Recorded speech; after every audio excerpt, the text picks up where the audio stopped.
Der Nahostkonflikt. Wer hat noch nicht davon gehört, richtig? Viele von uns kennen die Schlagzeilen, die kriegerischen Auseinandersetzungen und die politischen Streitereien, die immer wieder die Nachrichten dominieren. Aber hinter all dem Chaos, hinter all den Zahlen und den politischen Aussagen steckt eine tiefere Geschichte. Eine Geschichte, die nicht nur von Kriegen und Konflikten handelt, sondern auch von Träumen, Hoffnungen und unglaublich menschlichen Geschichten. Stell dir vor, du lebst in einem Land, das dir und deiner Familie über Generationen hinweg gehört hat. Doch plötzlich tauchen Menschen auf, die behaupten, dass das Land ihnen gehört, basierend auf einer alten Versprechung, die über Tausende von Jahren zurückreicht. Und jetzt? Jetzt kämpfen alle um dieses kleine Stück Erde, das für beide Seiten so viel bedeutet. Das Land ist nicht nur ein geografischer Ort, es ist ein Teil ihrer Identität, ihrer Geschichte und ihrer Religion. In diesem Video wollen wir uns genau anschauen, was hinter diesem Konflikt steckt, wie er entstanden ist, warum er so hartnäckig bleibt und was wir vielleicht daraus lernen können. Aber wir wollen auch zeigen, dass es nicht nur um Politik geht, es geht um Menschen, um das, was sie in ihrem Herzen tragen, um ihre Träume, aber auch um die Wunden,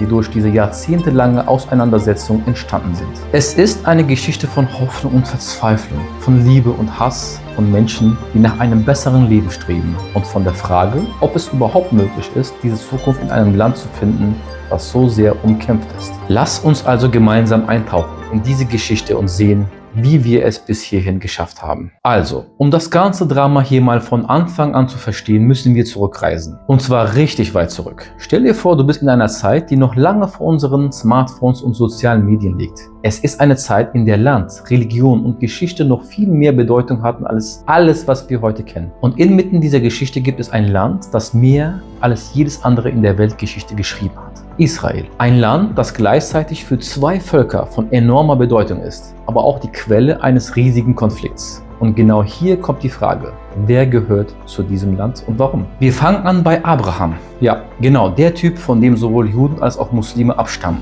Er ist eine zentrale Figur, wenn es um den Ursprung des Konflikts geht. Laut der Bibel versprach Gott Abraham, dass sein Nachkomme das Land Kanaan erben würde. Und genau hier wird es spannend. Dieses Land Kanaan, das im heutigen Israel und Palästina liegt, wird als das verheißene Land bezeichnet. Was heißt das also? Ganz einfach. Abrahams Nachkommen, also die Juden, glauben, dass dieses Land von Gott ihnen versprochen wurde. Das Ganze klingt erstmal ein bisschen mystisch, oder? Aber der Punkt ist, dass der Glaube an dieses Versprechen von Generation zu Generation weitergegeben wurde. Und das hat viele Gläubige dazu motiviert, dieses Land nicht nur als einen geografischen Ort zu sehen, sondern als ein Land mit einer göttlichen Bestimmung. Ein Land, das in den religiösen Texten als das Zuhause des Volkes Israel beschrieben wird. Weiter geht's mit Jakob, auch bekannt als Israel. Der war der Enkel von Abraham und gründete mit seinen 12 Söhnen die 12 Stämme Israels. Das sind im Grunde die Ursprünge des jüdischen Volkes. Diese Stämme, die zusammen als die Israeliten bekannt werden, ziehen in das Land, das Abraham versprochen wurde, Kanaan. Doch sie sind nicht alleine dort. Schon zu dieser Zeit gab es andere Völker, die in diesem Land lebten. Und was passiert? Konflikte, Spannungen und Kämpfe. Denn nicht jeder ist bereit, einfach so Platz zu machen.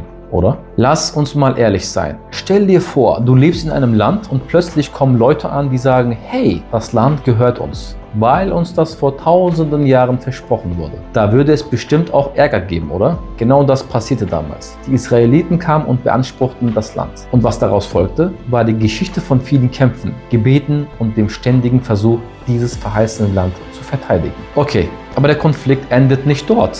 Irgendwann, viele Generationen später, landen die Israeliten in Ägypten und sie leben dort eine Zeit lang in Frieden. Doch dann ändert sich alles. Sie geraten in Sklaverei und da kommt Moses ins Spiel. Du kennst doch sicher die Geschichte von Moses, oder? Der Typ, der das Rote Meer teilt und das Volk Israel aus der Sklaverei führt. Genial, oder? Moses führt also die Israeliten aus Ägypten und sie gehen in die Wüste, wo sie 40 Jahre lang umherziehen, bevor sie endlich in das verheißene Land einziehen. Und du kannst dir vorstellen, wie wichtig dieser Moment für das Volk Israel war. Sie kehrten nach all den Jahren in die Heimat zurück. Aber es war natürlich nicht einfach, das Land zu erobern und die Erklärungen über die heiligen Stätten und ihre Bedeutung sind immer noch zentral für den Konflikt, den wir heute sehen. Jetzt kommen wir zu den Königen.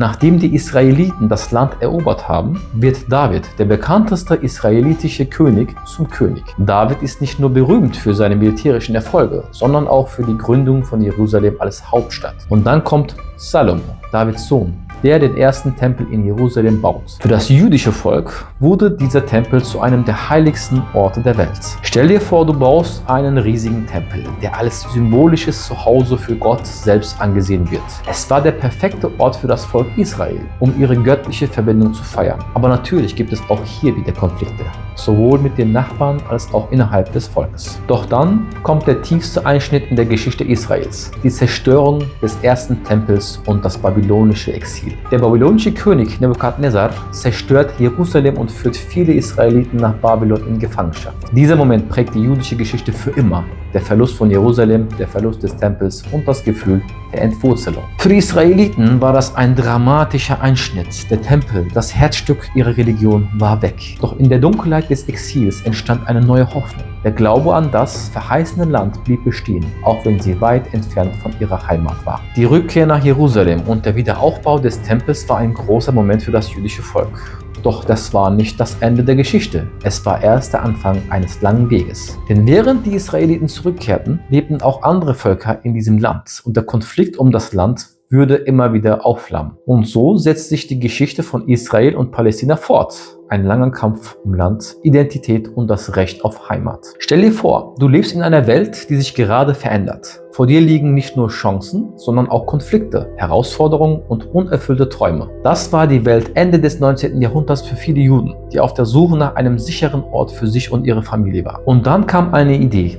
Der Zionismus. Die Idee, dass es für das jüdische Volk einen Ort geben sollte, an dem es endlich heimisch werden kann, nach all den Jahrhunderten der Verfolgung. Aber dieser Traum würde nicht einfach so wahr werden. Und das Land, das als das verheißene Land galt, war nicht frei von Herausforderungen. Es war genau das Land, das auch viele andere Menschen schon als ihre Heimat betrachteten. Die Palästinenser. Okay, fangen wir mit der Geburtsstunde dieser Bewegung an, dem Zionismus. Es war das späte 19. Jahrhundert und viele Juden, vor allem in Europa, waren immer noch Opfer von Diskriminierung und Pogromen. Zu dieser Zeit gab es einen Typen namens Theodor Herzl, der eine Vision hatte. Er dachte, warum nicht einfach einen eigenen Staat gründen? Einen Ort, wo Juden sicher leben können. Und so begann er, die zionistische Bewegung ins Leben zu rufen. Eine politische Bewegung, die sich genau dieses Ziel setzte. Einen jüdischen Staat in Palästina. Herzl und seine Anhänger starteten 1897 den ersten zionistischen Weltkongress, wo sie offiziell erklärten, Palästina soll der Heimatstaat für die Juden werden. Damit war der Plan klar.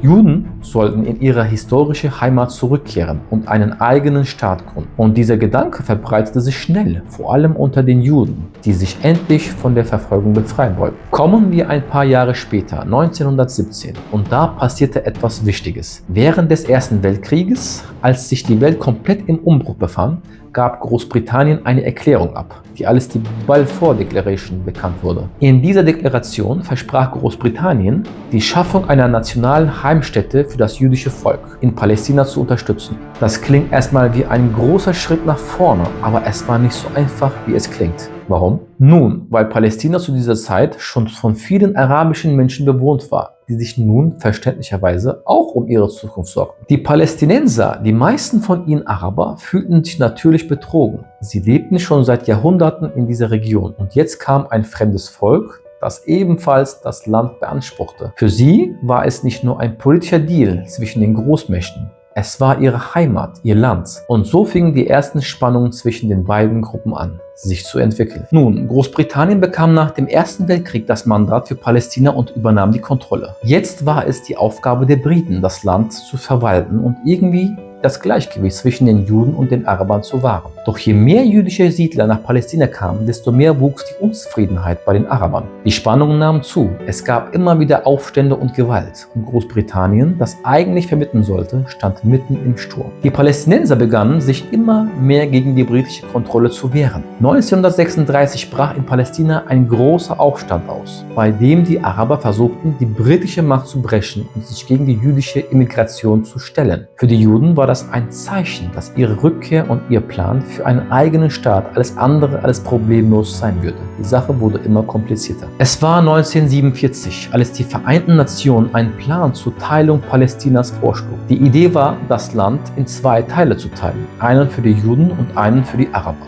Und was passierte? Die Juden, die schon lange von einem eigenen Staat träumten, nahmen den Plan an. Doch die arabischen Staaten und die Palästinenser lehnten ihn ab. Sie wollten nicht einen Teil ihres Landes annehmen. Und als Israel 1948 seine Unabhängigkeit erklärte, brach der erste arabisch-israelische Krieg aus. Für die Juden war dies der Moment, auf den sie so lange gewartet hatten. Doch für die Palästinenser war es der Beginn einer Tragödie, der Nakba, die Katastrophe. Hunderte Tausende Palästinenser wurden vertrieben. Viele verloren ihr Zuhause und ihre Heimat. Der Krieg und die Gründung Israels führten zu einem tiefen Riss, der die Religion bis heute spaltet. Und so nimmt der Konflikt wirklich Fahrt auf. Der Traum vom jüdischen Staat ist nun Realität. Aber der Preis, den beide Seiten dafür zahlen mussten, ist enorm. Die Palästinenser sehen ihre Heimat verloren und Israel steht vor einer Welt, die es nicht unbedingt als rechtmäßig anerkennt. Der Weg zu einem dauerhaften Frieden scheint immer weiter entfernt, während sich der Konflikt weiterhin in der Region aufstaut. Das Ende des Kapitels ist keineswegs das Ende der Geschichte.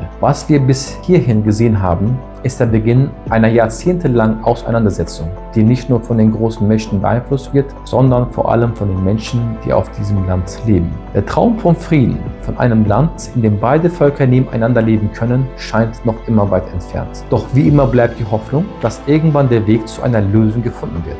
Aber dieser Weg ist steinig und wir sind noch lange nicht am Ziel. Okay, lass uns erstmal ein bisschen zurückspringen. 1948. Israel wird offiziell gegründet und das passiert nicht einfach so ohne Widerstand. Die benachbarten arabischen Länder sind natürlich alles andere als begeistert von der Idee, dass auf einmal dieser neue Staat mitten in ihrer Region entsteht. Also kommt es gleich zum ersten Krieg. Israel kämpft gegen Ägypten, Jordanien, Syrien und noch einige andere arabische Staaten. Und du kannst dir vorstellen, wie das Ganze läuft. Viele Leben, viele Zerstörung und vor allem viel Unsicherheit für die Menschen auf beiden Seiten. Für die Palästinenser war das nicht einfach nur ein Krieg, sondern eine Katastrophe, die als Nakba bekannt wurde, was übersetzt einfach Katastrophe bedeutet. Sie mussten ihre Häuser verlassen. Viele wurden vertrieben oder flohen und viele haben nie wieder ihre Heimat gesehen. Und das Gefühl, einfach so aus dem eigenen Land vertrieben zu werden, ist etwas, das die palästinensische Identität und ihr kollektives Gedächtnis geprägt hat. Jetzt springen wir noch einmal 10 Jahre weiter, 1956. Der Suezkrieg.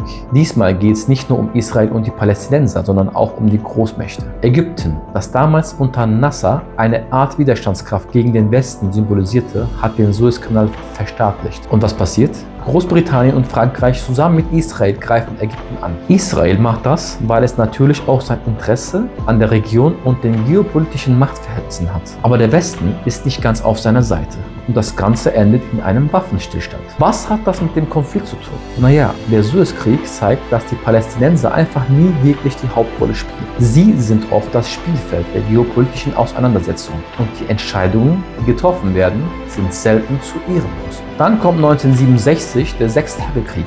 Israel steht wieder einmal einem Angriff der arabischen Staaten gegenüber. Aber dieses Mal geht alles ganz anders. Israel schlägt die Armeen von Ägypten, Syrien und Jordanien mit einer unglaublichen Blitzoffensive und erobert nicht nur die Golanhöhen und die Westbank, sondern auch Ostjerusalem. Und das verändert die Situation komplett.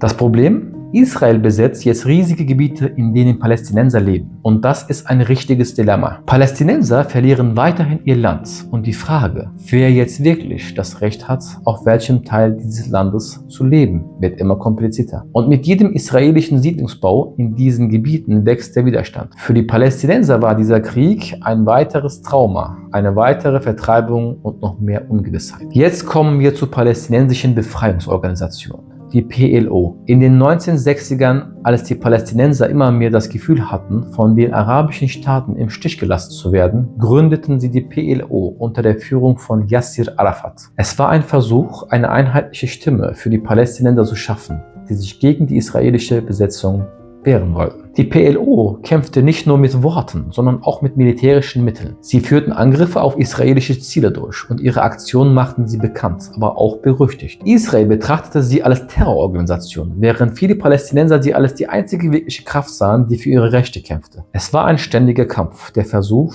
sich Gehör zu verschaffen und zu überleben. 1973 der Yom Kippur-Krieg. Wieder ein Krieg, aber dieses Mal ein bisschen anders. Ägypten und Syrien starten einen Überraschungsangriff auf Israel. um die Gebiete zurückzuerobern, die sie 67 verloren haben. Der Krieg endet ohne einen klaren Sieger. Israel hält zwar seine Position, aber es hat auch eine starke Erinnerung an seine Verwundbarkeit bekommen. Was dieser Krieg für die Palästinenser bedeutete? Wieder eine Erinnerung daran, wie sehr ihre Zukunft von den Kämpfen zwischen den großen Mächten abhängt. Und selbst wenn Ägypten und Syrien ihre Gebiete nicht zurückgewinnen konnten, änderte sich für die Palästinenser nicht viel. Der Kampf um das Land ging weiter. Ein Krieg, der nicht nur auf dem Schlachtfeld, sondern auch in den Herzen und Köpfen der Menschen aufgefochten wurde. Jetzt kommt der Moment, in dem viele dachten, okay, vielleicht passiert es wirklich Frieden. Die Oslo-Abkommen von 1993 brachten erstmals echte Gespräche zwischen Israel und der PLO. Ein Handschlag zwischen Arafat und dem israelischen Ministerpräsidenten Rabin. Für einen Moment sah es so aus, als könnte endlich Frieden geben. Aber wie es oft der Fall ist, war der Weg zum Frieden steinig. Die Siedlungen wuchsen weiter, die palästinensische Rückkehr blieb eine unerfüllte Hoffnung und das, was als Schritt zum Frieden gedacht war, erwies sich immer wieder als nur ein kurzer Moment des Aufeinandertreffens. Der Konflikt, so tief verwurzelt, ließ sich nicht so leicht beenden. Die Geschichte von Israel und Palästina ist mehr als nur eine Geschichte von Kriegen und Verträgen. Es ist eine Geschichte von Menschen, die versuchen, in einem Land zu leben, das sie als ihr Zuhause sehen, das aber immer wieder von Konflikten und politischen Auseinandersetzungen erschüttert wird. Die Suche nach Frieden geht weiter. Eine Reise, die für beide Seiten von Traumata, Wünschen und tief verwurzelten Überzeugungen geprägt ist. Und obwohl der Weg nach vorne unklar bleibt, ist eines sicher. Die Geschichte dieses Landes ist noch lange nicht zu Ende. Okay, jetzt wird's spannend. Wir sind im 20. Jahrhundert angekommen. Und es ist Zeit für eine der größten Wendungen in dieser ganzen Geschichte. Stell dir vor, du hast jahrelang auf etwas hingearbeitet und plötzlich passiert es. Dein Traum wird wahr. Für die Juden war dieser Traum die Gründung eines eigenen Staates, Israels, im Jahr 1948. Aber, wie du dir vorstellen kannst, war das nicht so einfach wie das Anbringen eines neuen Namens an einer Landkarte. Denn dieses verheißene Land, das sie sich schon so lange erträumt hatten, war nicht leer. Es war die Heimat der Palästinenser. Die Gründung Israels war für viele Juden ein Moment des Triumphs, nach Jahrhunderten der Verfolgung und der Diaspora. Aber was passiert, wenn du dein Land bekommst? Und zwar mitten im Land von jemand anderem. Es entstehen Konflikte. Und das, was wir heute den israelisch-palästinensischen Konflikt nennen, nahm genau hier seinen Anfang. Ein Land, das zwei Völker für sich beanspruchen und beide haben ihre eigenen Gründe, warum sie glauben, dass es ihnen gehört. 1947, also noch bevor Israel offiziell gegründet wurde, kamen die Vereinten Nationen ins Spiel. Sie versuchten, eine Lösung zu finden und schlugen einen Teilungsplan vor. Die Idee war einfach. Sie wollten Palästina in zwei Staaten aufteilen. Einen jüdischen Staat und einen arabischen Staat. Die Juden nahmen den Plan an, aber die Palästinenser und die arabischen Staaten lehnten ihn ab. Warum?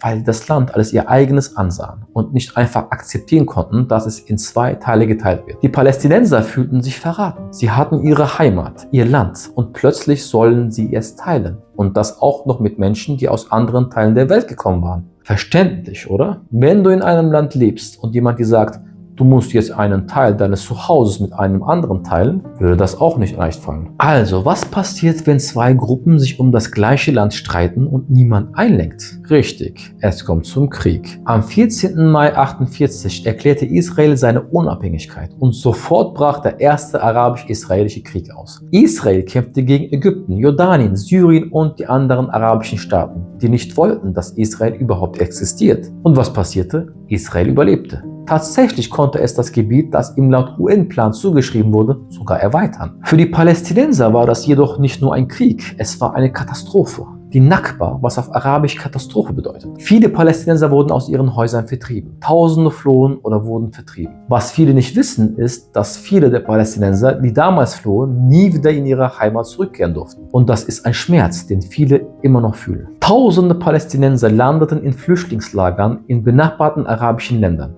Jordanien, Libanon, Syrien. Und was passierte dann? Sie wurden von der Welt vergessen. Niemand hat wirklich für sie gekämpft. Niemand hat sich wirklich darum gekümmert, was mit diesen Familien passiert. Viele von ihnen lebten jahrelang in provisorischen Lagern, ohne Aussicht auf eine Rückkehr in ihr Heimatland. Die Vertreibung von so vielen Menschen hat tiefe Wunden hinterlassen. Nicht nur körperlich, sondern auch emotional. Für die Palästinenser wurde das Land, das sie als ihr Zuhause betrachteten, plötzlich zu einem Ort, den sie nicht mehr erreichen konnten. Und dieser Verlust wurde von Generation zu Generation weitergegeben. Die Frage, wer das Recht hat, dieses Land zu bewohnen, bleibt bis heute ein riesiger Streitpunkt. Die Jahre nach 48 brachten keine Ruhe. Israel begann in den Gebieten, die es erobert hatte, Siedlungen zu bauen. Diese Siedlungen in den Gebieten, die für die Palästinenser als ihr Land galten, sind bis heute ein riesiges Problem. Denn stell dir vor, du bist ein Palästinenser und plötzlich siehst du, wie auf deinem Land immer mehr Menschen siedeln. Menschen, die nicht aus der Region kommen, sondern aus anderen Teilen der Welt. Es ist, als würde man dir immer wieder etwas wegnehmen, was dir eigentlich gehört. Für Israel sind diese Siedlungen eine Frage der Sicherheit und des Überlebens. Aber für die Palästinenser sind sie eine ständige Erinnerung daran, dass das Land, das sie für sich beanspruchen, ihnen Stück für Stück entzogen wird. Diese Siedlungen sind ein Hauptgrund, warum der Konflikt bis heute nicht gelöst ist. So kommen wir zum Punkt, an dem wir heute stehen.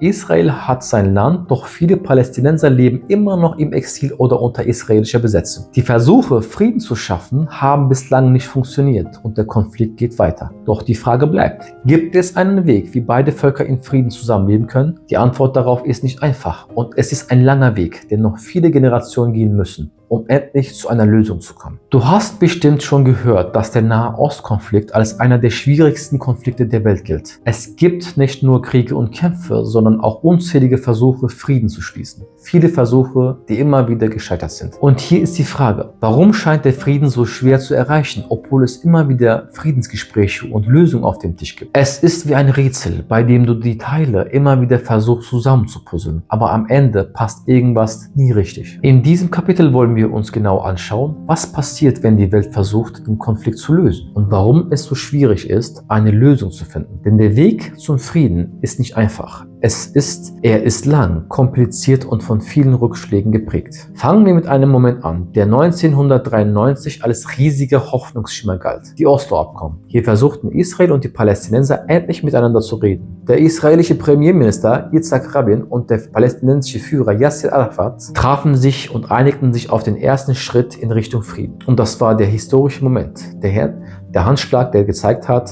hey, vielleicht geht das wirklich. Vielleicht können wir diese Geschichte beenden. Der Plan war einfach. Die Palästinenser sollen in einigen Teilen des Westjordanlands und Gazas eine eigene Autonomie bekommen, während Israel in anderen Gebieten Kontrolle behält. Viele hofften, dass das der erste Schritt zu einem endgültigen Friedensvertrag war. Doch wie es leider oft der Fall ist, wurde der Frieden nicht so schnell Realität, wie viele gehofft hatten. Immer wieder gab es Rückschläge. Siedlungen wurden weitergebaut, Raketen flogen und Gewalt war an der Tagesordnung. 1995, nur 2 Jahre nach dem berühmten Handschlag, wurde Rabin bei einem Friedensmarsch von einem israelischen Extremisten ermordet. Und das war ein harter Schlag für den Frieden. Der Mord an Rabin zeigte, wie tief der Konflikt ging. Nicht nur zwischen den Palästinensern und den Israelis, sondern auch innerhalb der beiden Gesellschaften selbst. Die Angst vor einem Frieden war genauso groß wie der Wunsch nach einer Lösung. Und so nahmen die Spannungen wieder zu. Die Oslo-Abkommen, die als Hoffnungsträger galten, wurden immer mehr in Frage gestellt. Und dann kam der zweite große Rückschlag, die zweite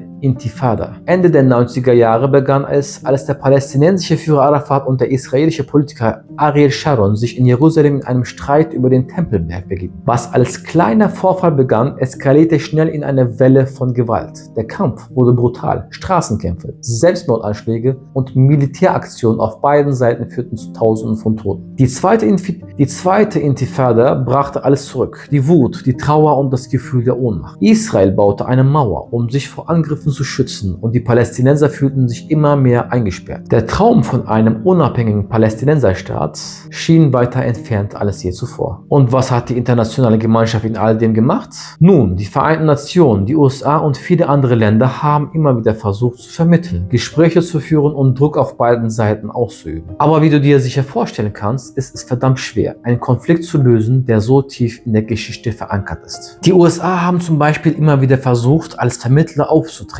Und es gab auch einige Versuche, mit wirtschaftlicher Hilfe und diplomatischem Druck zu einer Lösung zu kommen. Aber all diese internationalen Bemühungen haben noch nicht zu einem echten Frieden geführt. Heute sind wir immer noch nicht am Ziel. Die Siedlungen im Westjordanland wachsen weiter und es gibt weiterhin Konflikte, die die Region erschüttern. Für die Palästinenser bleibt die Sehnsucht nach einem eigenen Staat, nach einem Land, das sie zu Hause nennen können. Und für Israel geht es weiterhin um die Sicherheit und das Überleben des Staates. Aber selbst in all diesem Chaos gibt es immer wieder Menschen auf beiden Seiten, die nach Frieden streben.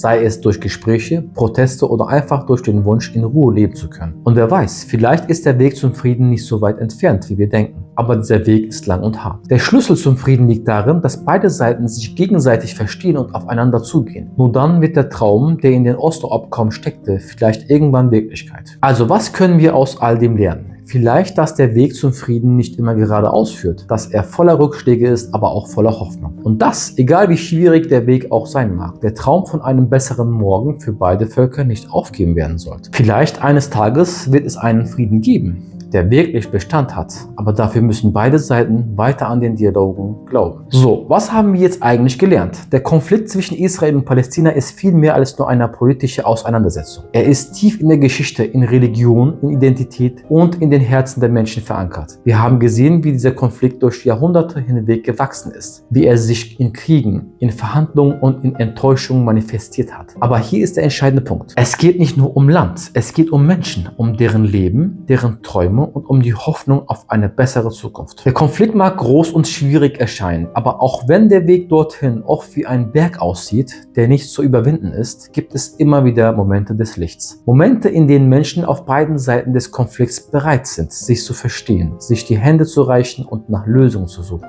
Und genau das ist der Schlüssel. Der Weg nach vorne liegt in der Bereitschaft, zuzuhören, zu lernen und gemeinsam nach einem Weg zu suchen, der für alle funktioniert. Der Weg zum Frieden wird nie einfach sein, das wissen wir alle, aber er beginnt mit einer grundlegenden Sache: Kommunikation. Wenn wir nicht miteinander sprechen, verstehen wir einander nie. Und wenn wir einander nicht verstehen, können wir auch nicht miteinander leben. Der wahre Kampf ist also nicht nur auf den Schlachtfeldern, sondern auch in den Köpfen der Menschen. Wie können wir als Gesellschaft lernen, miteinander zu leben, auch wenn wir uns in vielen Punkten unterscheiden? Die jungen Generationen auf beiden Seiten, die heute aufwachsen, haben die Möglichkeit, es besser zu machen. Sie haben das Potenzial, eine andere Art von Zukunft zu schaffen. Eine Zukunft, in der die Narben der Vergangenheit nicht mehr die Grundlage für das Handeln sind. Und wenn wir den Konflikt nur als das sehen, was er in der Vergangenheit war, dann verlieren wir die Möglichkeit, ihn zu überwinden. Aber nicht nur die Menschen vor Ort können die Veränderung herbeiführen. Die internationale Gemeinschaft spielt eine Rolle. Ja, vielleicht nicht immer perfekt und manchmal mit eigenen politischen Interessen, aber sie kann immer noch einen positiven Einfluss ausüben. Es geht darum, den Dialog zu fördern, den Druck aufrechtzuerhalten und gemeinsam zu einer Lösung zu kommen, die nicht nur die Parteien des Konflikts, sondern die ganze Welt berücksichtigt. Die Geschichte des Nahe-Ost-Konflikts ist noch nicht zu Ende. Und wir alle, jeder von uns, können einen Beitrag dazu leisten, dass diese Geschichte eines Tages in Frieden endet. Aber es ist nicht nur die Aufgabe der Regierungen oder der großen Organisationen. Es ist die Aufgabe eines jeden Einzelnen von uns. Wir müssen bereit sein, zuzuhören, die Geschichten der anderen zu verstehen und unseren Teil zur Schaffung einer besseren, friedlicheren Welt zu leisten. Am Ende geht es um den Traum von Frieden. Der Frieden, den viele auf beiden Seiten schon seit Jahren, vielleicht sogar Jahrhunderten suchen. Der Traum von einem Land, das für alle da ist, wo Juden und Palästinenser in Frieden nebeneinander leben können. Es mag noch nicht Realität sein, aber dieser Traum ist der erste Schritt. Denn ohne einen Traum gibt es keinen Weg. Und ohne den Mut, diesem Traum zu folgen, gibt es keinen Frieden. Der Weg ist lang und der Berg ist hoch. Aber vielleicht, nur vielleicht, können wir eines Tages oben ankommen. Und wenn wir es tun, dann wird der Frieden nicht nur ein Traum bleiben, sondern Wirklichkeit. Die Reise zum Frieden ist noch nicht vorbei. Aber der Weg dorthin beginnt heute. Und er beginnt mit uns allen.